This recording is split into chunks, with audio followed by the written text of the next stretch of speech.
20 years ago, after the 9/11 attacks, the Taliban were removed from power by Western-backed forces. This morning, they are effectively back in control. Now the US is rushing to complete a full withdrawal of its embassy staff in Kabul within 72 hours. The Secretary of State, Antony Blinken, has blamed the Afghan military for being unable to defend the country. Martha Kellner has more from Washington.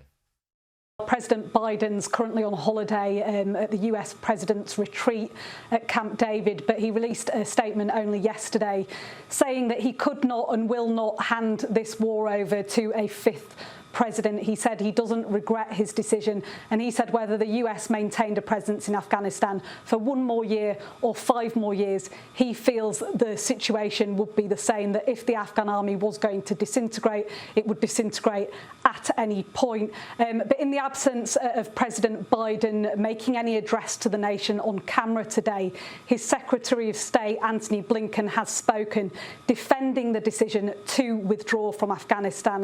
20 years, $1 trillion, 2,300 Americans who lost their lives, a massive investment.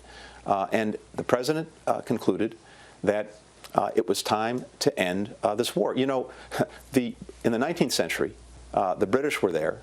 We've now been there far longer than they have.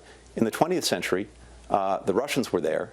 We've now been there twice as long as they have.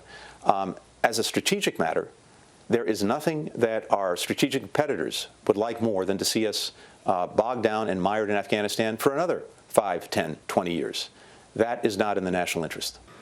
I think whether you agree or disagree with the withdrawal of US troops from Afghanistan, what's hard to argue with is that this has been an unmitigated disaster in terms of putting this timeline out for withdrawal and the way it's been enacted. It seems like there's been in the background huge miscalculations from the US intelligence community here, or in fact possibly from the way that intelligence has been conveyed and acted upon by President Biden. They certainly didn't anticipate the lightning advance of these Taliban insurgents and perhaps overestimated the strength or the will to fight of the Afghan forces on the ground, the Afghan forces that they've spent, much of the past 2 decades training up and arming at great expense, billions of dollars spent equipping that Afghan army, which has now melted away in the face of the Taliban.